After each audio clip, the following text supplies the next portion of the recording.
محترم ناظرین، نوجوانوں کے بگاڑ کے تعلق سے کچھ آپ نے گفتگو سنی۔ اب آپ نوجوانوں کی اصلاح کے تعلق سے بھی کچھ گفتگو سماعت فرمائیں گے۔ محترم ناظرین، یہ بات یاد رکھیں کہ کسی بھی نوجوان کا سب سے بنیادی اور سب سے عظیم جو سرمایہ ہوا کرتا ہے وہ اس کے اخلاق اور کردار ہوا کرتے ہیں۔ جو نوجوان اخلاق اور کردار کی صفت سے متصف ہو، ایسے نوجوان کو دنیا کی کوئی بھی طاقت زیر نہیں کر سکتی، اور جس نوجوان کے اندر اخلاقی بگاڑ ہو، کرداری انحراف ہو، ایسے نوجوان کو دنیا کی کوئی بھی طاقت ترقی سے ہمکنار نہیں کر سکتی۔ آپ کو یاد ہوگا کہ فرانس نے جب جنگ عظیم دوم میں شکست کھائی تو اس نے خطاب کرتے ہوئے جہاں بہت سارے اسباب پر روشنی ڈالی تھی، ایک سبب اس نے یہ بھی بتلایا تھا کہ ہم نے اس لیے شکست کھائی ہے کیونکہ ہمارا نوجوان اخلاقی میدان میں پیچھے ہو چکا ہے، کردار کھو چکا ہے۔ محترم ناظرین، اخلاق اور کردار سے مزین کرنے کا سب سے سنہرا دور نوجوان کا اپنا بچپن ہوا کرتا ہے۔ بچپن ہی میں اخلاق بنتے سنورتے ہیں، اور اسی بیس پر جب عمارت کھڑی ہو جاتی ہے تو خوبصورت ہوتی ہے۔ آپ کو معلوم ہے، اگر بنیادی اینٹ ہی کو اگر ٹیڑھی رکھی جائے تو پوری عمارت ٹیڑھی ہی بن جاتی ہے، اگر بنیادی عمارت سیدھی رکھی جائے تو پوری عمارت سیدھی ہو جاتی ہے۔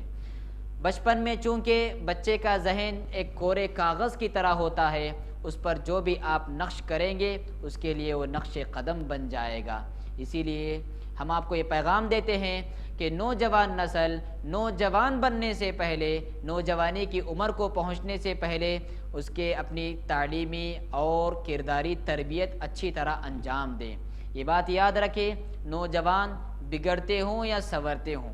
اچھے بنتے ہوں یا برے بنتے ہوں، وہ تین بنیادی ادارے ہوا کرتے ہیں جہاں سے نوجوان بنتے بھی ہیں اور بگڑتے بھی ہیں۔ یہ تین اداروں کو اگر ہم نے پاک صاف شفاف کر لیا تو یاد رکھیں نوجوان نسل ہماری سیدھی راہ پر گامزن رہے گی، نوجوان کبھی بگاڑ کا شکار نہیں ہوگی۔ ان تین بنیادی اداروں میں سب سے پہلا اور بنیادی اور سب سے بڑا ادارہ نوجوان کا اپنا گھر ہوا کرتا ہے۔ اس کے اپنے گھر کا ماحول صاف و شفاف ہو تو ایسا نوجوان جب جوانی کی عمر کو پہنچتا ہے تو یہ بھی پاکیزہ اخلاق کو لے کر پروان چڑھتا ہے۔ ایسا انسان جب اپنی عمر کے اچھے مرحلے کو پہنچتا ہے تو پاکیزہ اطوار کو لے کر وہ پروان چڑھتا ہے۔ ضرورت اس بات کی ہے کہ والدین، ماں باپ اپنے نوجوان نسل کے لیے، اپنے نوجوان اولاد کے لیے ان کے لیے ٹائم نکالے، اپنے بچوں کی تربیت کے لیے وقت نکالے، اپنے فارغ اوقات کو اپنے بچوں کے لیے وقف کرے، ان کی تعلیم دینے کے لیے، ان کی تربیت کرنے کے لیے، صحیح انداز میں ان کی رہنمائیاں کرنے کے لیے، ورنہ یاد رکھو آپ کی غفلت ان کے لیے بہت بڑا برا قدم اٹھانے کا شکار ہو سکتی ہے۔ اسی لیے پیارے نبی صلی اللہ علیہ وسلم نے یہ بات ارشاد فرمائی، کلکم راع وکلکم مسئول عن رعیتہ، کہ تم میں سے ہر ایک ذمہ دار ہے اور اس کی ذمہ داری کے تعلق سے اسے سوال کیا جائے گا، عورت سے اس کے بچے کے تعلق سے سوال کیا جائے گا، مرد کو اس کے گھر والوں کے تعلق سے سوال کیا جائے گا کہ تو نے اپنی تعلیم و تربیت کا کہاں تک انتظام کیا، کس طریقے سے اپنی اولاد کو پالا پوسا، کس انداز میں اس کی تربیت کی، کس انداز میں اس کے تعلیم و تربیت سے بہراور فرمایا۔ دوسرا ادارہ اس کا اپنا محلہ ہوتا ہے، اس کا اپنا شہر ہوتا ہے، اس کے اپنی گلی کوچہ ہوا کرتا ہے، لہٰذا محلہ پاک صاف رہے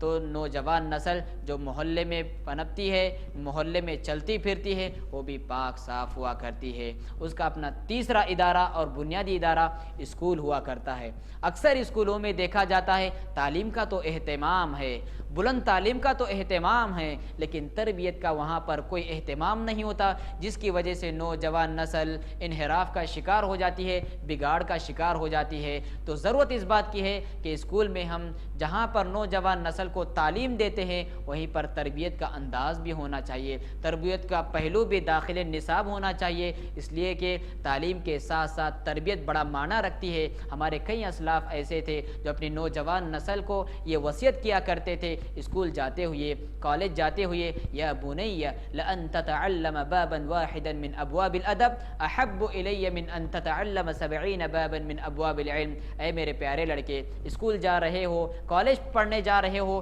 میری ایک بات یاد رکھو، تم علم کے 70 ابواب پڑھ کر آ جاؤ، علم کے 70 لیسنز تم پڑھ کر آ جاؤ، علم کے 70 اسباق تم پڑھ کر آ جاؤ، لیکن تمہارے اندر اخلاق نہ ہو، تمہارے اندر کردار نہ ہو، تمہارے اندر ادب نہ ہو، احترام نہ ہو، ان 70 اسباق کا پڑھنا تمہارے لیے کوئی معنی نہیں، سب بیکار ہے۔ ہاں اگر تم ادب کا ایک باب پڑھ کر آؤ، کردار کا ایک لیسن پڑھ کر آؤ، کیریکٹر کا ایک سبق پڑھ کر آ جاؤ، یہ 70 اسباق پر بھاری ہیں۔ یہ مجھے 70 لیسن کے بارے میں، علم کے 70 لیسن کے مقابلے میں ادب اور اخلاق کا ایک باب بڑا عزیز ہے، بڑا محبوب ہے۔ لہٰذا ضرورت اس بات کی ہے کہ مدارس میں، اسکولوں میں، کالج میں جہاں پر تعلیم کا انتظام ہوتا ہے وہیں پر تربیت کا انتظام بھی ہو، تو نوجوان جو بگاڑ کا شکار